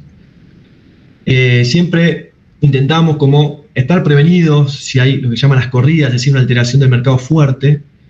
Prevenir con antelación es una tautología, pero intentar anticiparse, si tengo, no sé, tengo unos dólares porque la idea de esos dólares es venderlos y pagar un aguinaldo, bueno, ver que si el mercado del dólar en un momento se va a deprimir y se va a caer, anticiparme, o viceversa, el dólar está muy barato y la verdad que este mes cobramos un dinero, nos pagaron por adelantado unas ventas, algo muy difícil ahora, por lo cual queremos guardar ese dinero. Bueno, anticiparnos a las alteraciones del mercado. Esto con calma, no entrar en los medios de comunicación que son a veces muy agresivos con ellos, todo se va al diablo o todo es hiper auspicioso. Tener ahí un temple, un equilibrio, esto lo recomendamos siempre, que al menos sea entre 2 personas, ¿no? Para ver, pimponear, hacer un trabajo de reflexión. Y lo que recomendamos, si en un momento entramos en una alteración de mercado muy fuerte, lo que llama una corrida, que puede ser una corrida bancaria, una corrida del tipo de cambio, etcétera, no actuar. Es decir, si vemos que en un momento el dólar sube un montón y decimos, bueno, es ahora, vamos a comprar, entendamos que a veces cuando el dólar sube un montón, va a bajar un poquito, se va a estabilizar o va a volver a subir. Y si entramos en uno de esos picos, piensen que hay gente que el año pasado compró dólar a 1.300 y hoy el dólar está a 1.000. Entonces, por ahí en ese momento uno dice, bueno, necesito comprar ya porque se va a ir todo al diablo y bueno, puede ser que suceda, pero recomendable cuando ya está la corrida, ya está subiendo el valor del dólar, por ejemplo, o se están cayendo los plazos fijos y demás, no actuar, esperar, expectante, ya pasó el momento, digo, no embelezarse. Y por último, diversificar. Es decir, si tengo dinero, distintos dineros, tener como distintas cajas, porque esto que siempre decimos, todas las inversiones tienen riesgo. Y a veces te va a ir bien, si lo proyectás, si lo planificás bien, la mayoría de veces te va a ir bien, pero puede ser que te vaya mal en alguna. Puede ser que se caiga un tipo de inversión, un tipo de instrumento, por lo cual, diversificar. Bueno, creo que ha sido un montón. Listo. Abierto a dudas, consultas, ahí no sé. Muchas gracias, Leo, Bruno. Ahí vamos. Gracias por los aplausitos virtuales. Se hacen sentir y llegar. Gracias por todo el trabajo. Bueno, tenemos muchas dudas. Recuerden, quienes están levantando la mano, ir escribiendo en el chat. Yo fui anotando algunas dudas, Bruno, Leo, que les voy a ir haciendo, como para que también ustedes puedan ir viendo. Hay algunas que de alguna manera se repiten, otras que fueron contestadas a lo largo de la filmina, pero hay algunas que son también muy interesantes. Nos pregunta Luciana, ¿por qué en el ejemplo que das vos, Bruno, comprar una bolsa de cemento sería invertir y no ahorrar? ¿Sí? ¿Y por qué pensar en ahorrar en dólares por lo que va a valer después? Ahí no entendí bien, pero entiendo que va más apuntado a por qué comprar una bolsa de cemento, lo tomamos como una inversión y no como un ahorro, quizás. Bien. Creo que al fin y al cabo, en ese sentido, puede que sea medio lo mismo. Es una cuestión de concepto solamente, porque si definimos ahorrar como la posibilidad de, como decía en mi ejemplo, tener un sobrante de dinero después de satisfacer las necesidades de consumo más cotidianas, cuando nos referimos a invertir es, como decía Leo, tratar de que ese ahorro que tenemos no pierda valor durante un cierto periodo de tiempo. Entonces, cuando yo mencionaba a la bolsa de cemento, como habíamos visto los distintos índices de inflación de los distintos productos, digamos que el IPC, el índice de precios al consumidor, había sido de 211% en el 2023, y el de la cámara de construcción, que mide tanto la mano de obra como los materiales de construcción, había sido del 400%. Entonces, por ejemplo, una cooperativa que no se dedica a la construcción, sino que se dedica a otra cosa, dice, en vez de comprar dólares que aumentaron un 300% en el 2023, voy a comprar bolsa de cemento. Y el año siguiente lo voy a vender y le voy a sacar un 400% más a eso, ¿sí? Entonces, como, ojo, no solamente entender inversiones como las financieras que mencionó Leo recién, plazo fijo y demás, sino como también puede ser otro tipo de bienes. Espero haber respondido la pregunta. Muy bien. Perdón, una cosita, esto también con el stock, digo, el stock también es un activo. Bien. Entonces, si es una cooperativa de construcción, bueno, o una cooperativa, por ejemplo, textil, ¿conviene mantener el stock de materia prima y esperar o no? Bueno, todo eso lo vamos a tratar de dilucidar la vez que viene. Y algo que no mencionamos es que nosotros, por lo general, recomendamos guiarnos por lo que se llama el REM, que es no recuerdo el nombre, tantas veces que lo vi. De expectativas del mercado. Es que ahí básicamente lo que establece es un análisis de lo que va a pasar los próximos meses en esta dificultad sobreviniente que tenemos, ¿no? Pero les puedo dar una alternativa y más o menos la viene pegando. ¿Qué puede pasar los meses que viene con el dólar, con algunos instrumentos? Perdón. Bien, perfecto. Recuerden que dentro de 15 días vamos a tener el módulo 2, donde vamos a profundizar un poco los temas que dieron hoy los chicos y vamos a ir ampliando un poco los temas. Es una continuidad de este primer encuentro.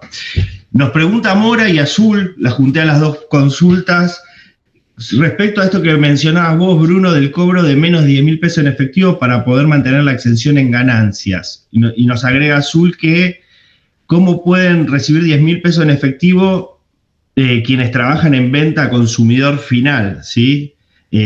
Lo que nos dicen es que hoy por hoy es prácticamente nula esa situación. Sí. Digamos, es muy difícil, así que bueno. Sí, es entendible, mucho más complejo es, bueno, ese caso, el caso de las ventas más masivas, digamos.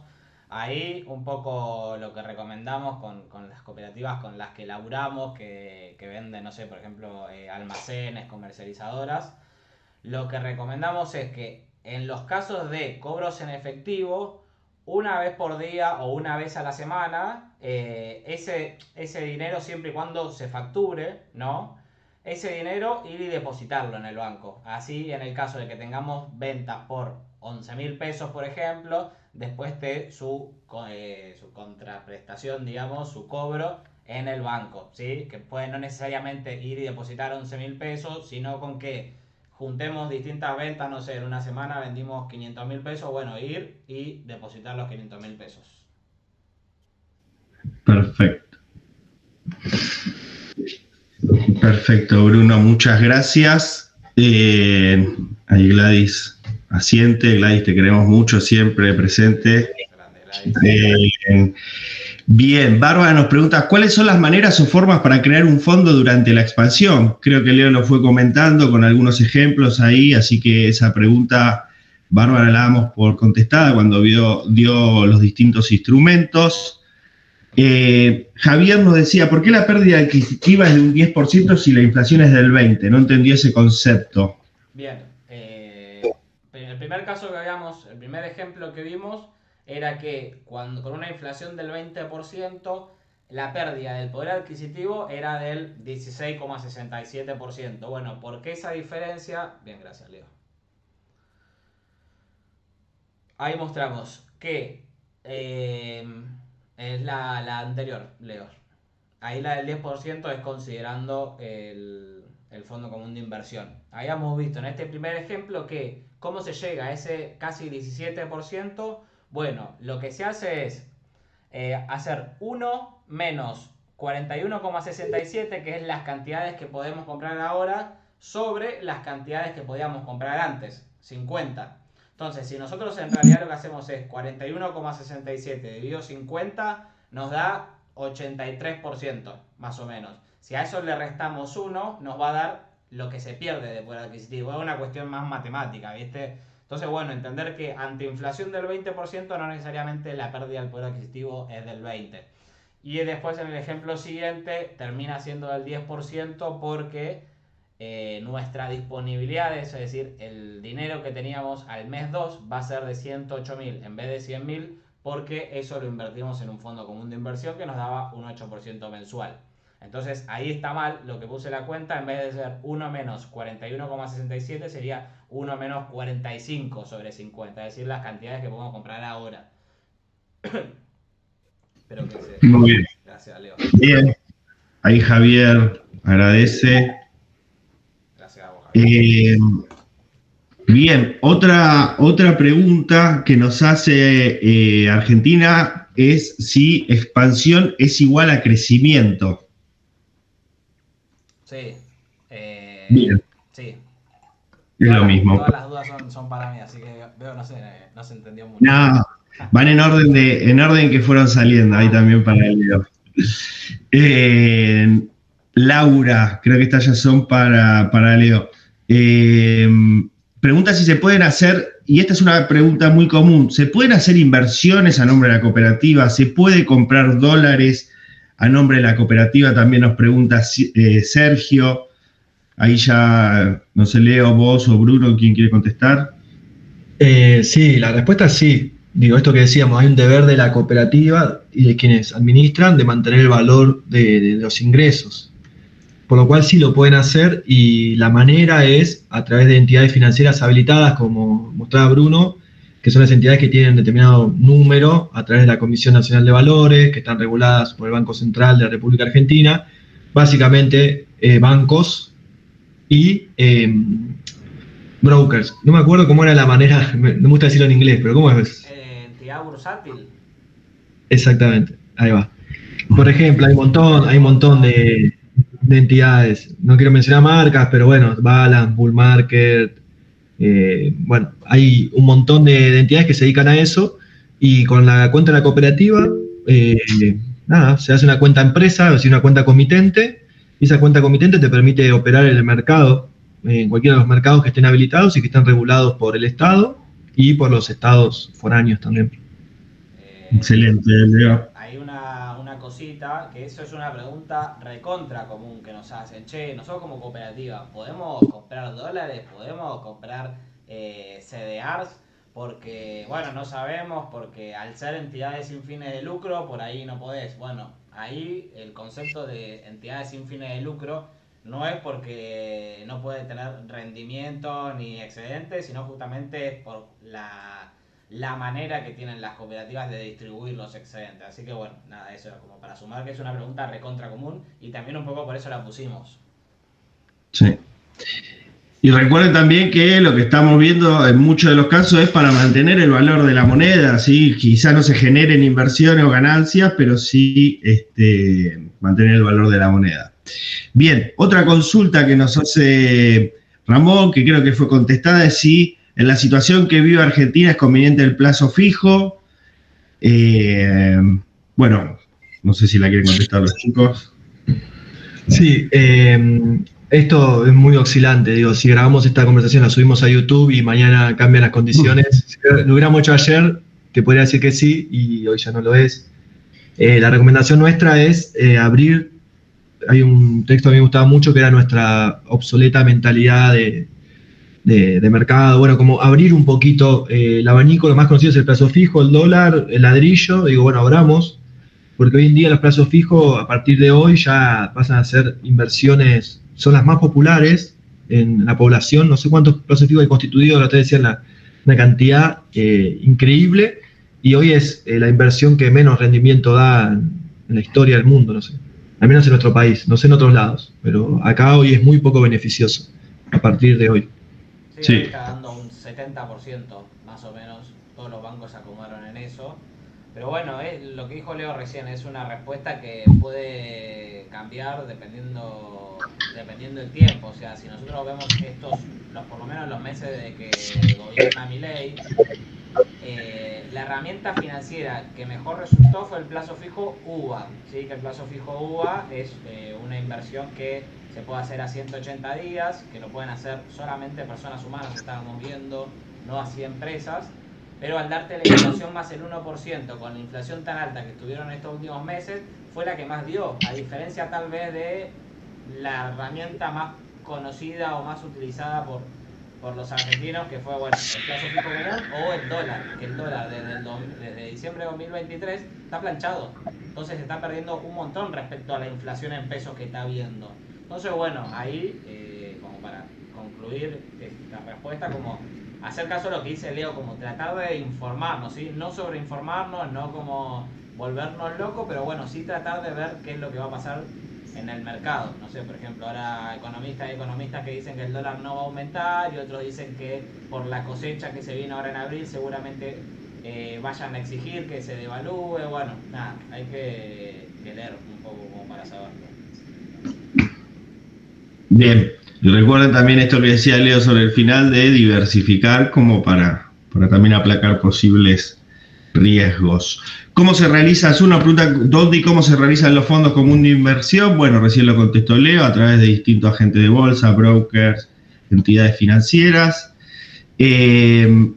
Laura nos hace una pregunta muy puntual, que Laura dice: nosotros teníamos un presidente que sacaba la plata del banco para hacer sus inversiones y luego devolvía una parte o nada a la cooperativa, porque decía que la plata que sacó era para su sueldo, y hacía órdenes de pago como retribución de consejero. Quisiéramos preguntar cómo hacer para que todas esas inversiones sean de la COP y no se saque la plata. Bueno, un poco ahí también contestaron los chicos a través hacer una cuenta empresa y manejarla a través de las herramientas propias de la cooperativa, que son el consejo de administración. Así, de esa manera, hay un control cruzado de los movimientos que se hacen, ¿sí?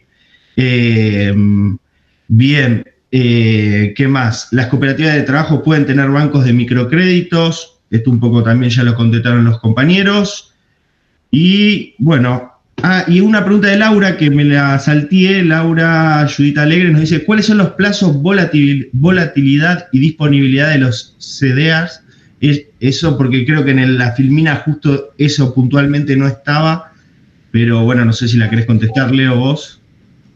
Sí, voy a usar la gran llave y herramienta que es depende. Digo, es muy parecido a los bonos o letras. Por lo general es un plazo en el tiempo y te va dando determinados rendimientos. La diferencia es que son certificados. No me acuerdo, había un ejemplo muy bueno. Son papelitos, que hoy en día no son papelitos. Antes eran los papelitos físicos, era mucho más fácil. Que antes decía bono, letra o certificado. Hoy en día es por internet, pero funciona muy parecido, digo. Y la diferencia es que son herramientas que se usaron mucho el año pasado porque están orientados al mercado de Estados Unidos, fundamentalmente, a los mercados de Estados Unidos, que hay varios. La diferencia entre bono y letra es el plazo. Letra es hasta un año. Vieron que siempre hay una famosa frase, la LELIC o las LEVAC. Son letras que emite el Tesoro, que son a muy corto plazo, que dan buenos rendimientos, y el Estado necesita, me quiero financiar rápido, potente, y voy a dar mucho interés, y después cuando, vence el año, ¿qué hace el Estado? Lo refinancia. Es decir, están las LEVACs, después hacemos las LELICs, y después cuando hay que devolver la plata, el Estado dice, no tengo la plata, toma, te la refinancio. Y eso se hace lo que va generando una burbuja especulativa. Vos compraste 10 LELICs que valían, al Estado le valían, no sé, $100, y como el Estado no tiene los $100, te dice, dame un año más y te voy a dar $120. Y después te va a dar 150, y después 180. Y vos seguís teniendo las mismas 100 LELICs de que empezó la cuestión. Entonces, ahí eso se va generando una bola que es muy difícil de desandar, ¿no? Pero bueno, Muy eso, bien. CDR es muy parecido al bono a la letra, va a depender, hay cientos. Perfecto, gracias, Leo. Ahí saludamos también a Cami Ortellado, gran profesional del sector. Y Jessy, también a quien queremos mucho, nos pregunta: si la COPE ahorra en dólares, ¿hay algún instrumento para invertir esos dólares? Bueno, sí, como vimos creo que al principio, los instrumentos pueden ser, no lo repetimos me parece, en pesos o en dólares. La diferencia es que si la cooperativa compró dólar MEP a través de un agente de bolsa, gracias, creo que Luis lo dijo, porque no me salía la palabra agente de bolsa, que por ejemplo vos comprás dólares, solamente puedes invertir esos dólares, los que son provenientes de un banco. Es decir, tenés que mandar esos dólares de tu agente de bolsa al banco, y del banco nuevamente a la agente de bolsa para poder invertirlo en los instrumentos. Eso obviamente en el medio tenés que pagar impuestos, el impuesto al sello y al crédito, que en este caso es 1,2%. Entonces cuando hagas tu proyección económica, financiera, ojo con ese 1,2 porque te puede representar, si son muchos dólares, te va a representar un valor. Pero sí, esos dólares los puedes invertir y obviamente los instrumentos que vos decías, según el plazo, según el para qué y según cuándo quieras retirar.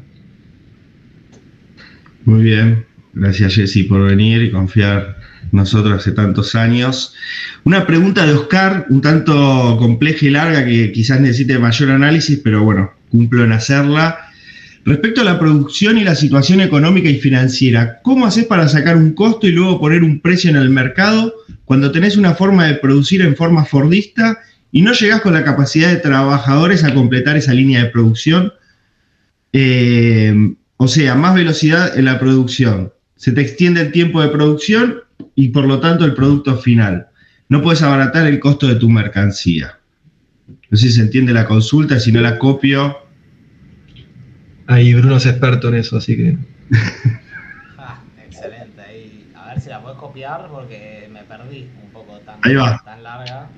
Es larga, es larga. Pero ahí Azul tiró una. Ah, sí, Zafir, lo tengo anotado, lo de las cauciones. ¿Cómo haces para sacar un costo y luego poner un precio en el mercado? Cuando tenés una forma de producir en forma no llega. Este tipo de... A ver, no quiero no responder la pregunta, creo que debería pedirte de profundizarla, así que ahí lo que recomiendo a Oscar era es que de última lo hablemos, que nos hagan las consultas o por Instagram o por mail y podemos ver de hablar como para tratar de responderla mejor, porque así como así, leyéndola rápido me cuesta entenderla en realidad. Así que, pero bueno, para tampoco dejarte sin responder la pregunta. Así que dale, gracias Oscar. Bien, también nos preguntaba Zafir el tema de las cauciones, si tengo por acá la consulta.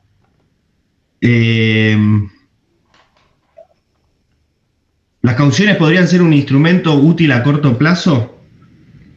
Qué buena pregunta. Las cauciones es como el trap en la música, es lo nuevo, pero tiene mucha volatilidad. Sí, son instrumentos que uno, por lo general creo que están en dólares, y es, por así decirlo, la familia se dan obligaciones negociables, es decir, como la familia después se prenden todos los instrumentos. Las cauciones es que uno le presta dinero a otra persona, que en realidad que sería la persona que toma esa caución, y obtenés una tasa de interés. La verdad nosotros nunca hemos operado cauciones, por lo general es un plazo muy corto, porque vos obtenés directamente la tasa de interés y después esa persona con ese dinero, hace lo que fuera, y el trabajo de la gente de bolsa obviamente es dar esa garantía, ¿no? De que esa caución tenga un respaldo. Estaría bueno probarlo, pero bueno, sé que son en dólares y es a muy corto plazo. Y es algo que están promocionando mucho, sobre todo los agentes de bolsa más conocidos. Yo me fijaría bien cuando uno hace un instrumento o adquiere un instrumento, sobre qué tipo de cauciones y sobre qué está atado, sobre todo. Si está atado a, no sé, al tipo de cambio, si está atado a una empresa en particular, al valor de la bolsa, de determinada bolsa, etcétera. Bien, gracias Leo. También Soledad nos preguntaba, otra cuestión de alerta y a confirmar con ustedes que los intereses financieros generados por la COPE luego están grabados por ganancia en la declaración jurada anual. Y en el actual contexto donde tramitar las exenciones está siendo muy difícil. Esto no sé, Bruno, si es así. Si querés contestarle. Bien, a ver, sé que hay algunos intereses, como por ejemplo plazo fijo, que no están grabados en ganancia. Entiendo que a medida que se complejiza la inversión, como puede ser tal vez bonos, acciones, tal vez sí, no lo tengo de todo claro, así que ahí no sabría responderte. Sé que hay rendimientos financieros que están grabados. Y bueno, respecto a la extensión, si tienes alguna duda, complejidad, nada, también si querés contactarnos y ver si te podemos dar una mano ahí. Bien, genial. Gracias, Bruno. Creo que no me olvidé ninguna consulta. Si me olvidé alguna, sepan disculpar, nos las hacen de vuelta. No sé, Sergio, vos tenés la mano levantada, si querés escribirnos la consulta.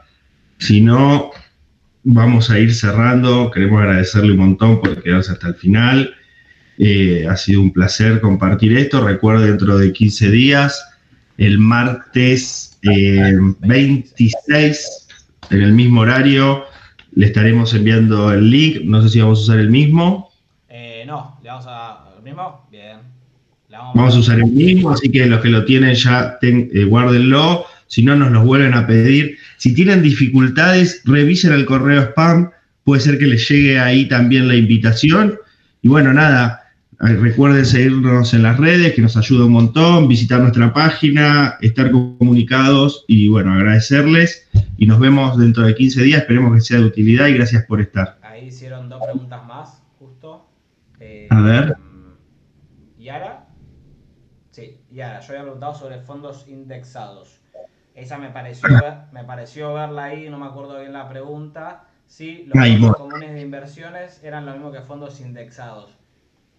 Estoy respondiendo medio lo mismo. No tengo claro qué son los fondos indexados. Imagino yo que son inversiones que están indexadas o que están atadas a alguna tasa de referencia, como puede ser, entiendo que hay acá en Argentina, por ejemplo, atadas a índice SER, que vendría a ser un índice vinculado similar a la inflación. Puede estar atado a una tasa como puede ser tasa Butler, que es una tasa de referencia para las entidades bancarias por el plazo fijo, algo así. Así que entiendo eso, que vendría...